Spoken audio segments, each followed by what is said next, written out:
Hey everyone! Wondering what to do while you're at home with your toddler? How about potty training? This is Dominique and he is on day 4 of potty training. And this is Sanaya and Desiree who have many years of experience in this department. Yes, that's true. So we wanted to share some helpful tips for all of you.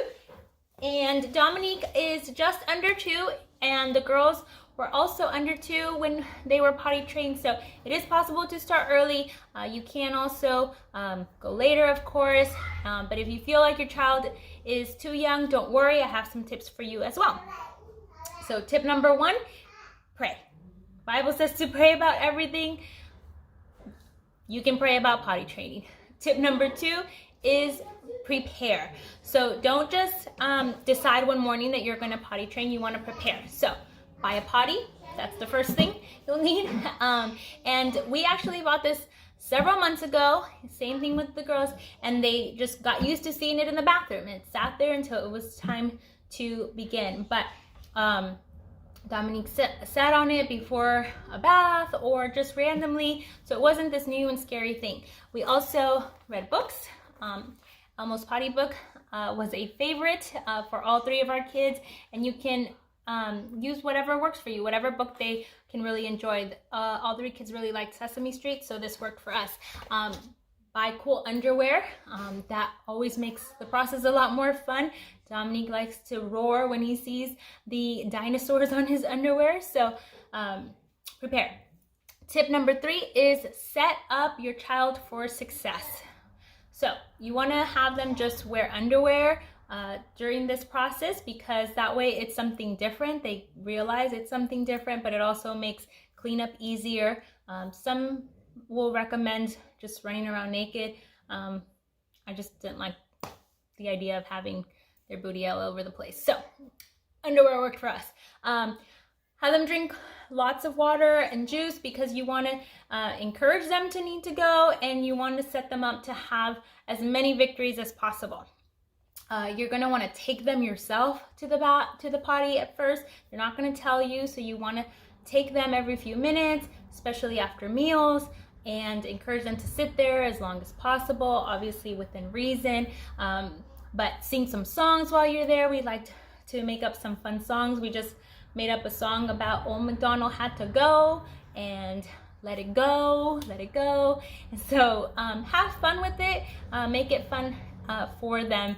And tip number 4, celebrate. When they have a victory, make a big deal.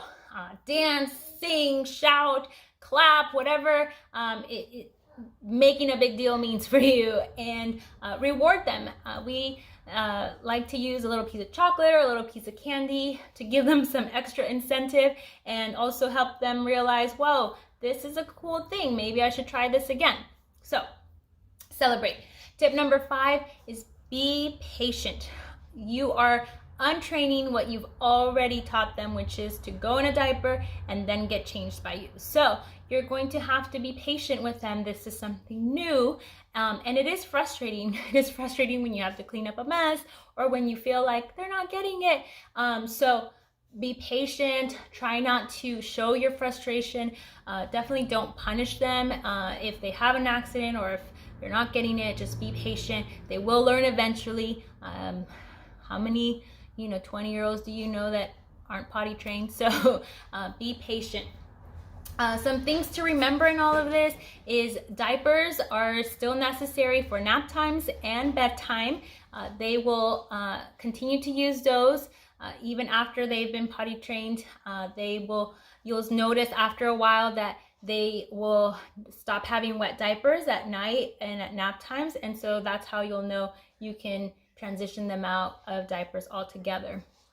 But you don't really have to do anything special for that. Just kind of wait for that to happen on its own. Another thing to remember is that they can be fearful of certain things. Sometimes going number 2 is something that they can be fearful of.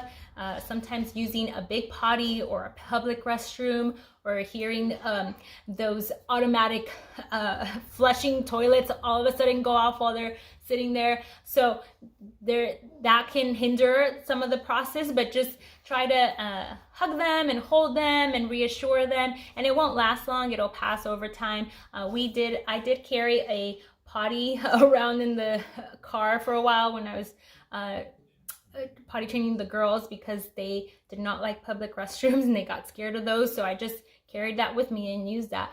And then again, just remember, be patient, reassure them, be loving, and it's gonna happen. So this is, like I said, day 4, and we've already had some victories.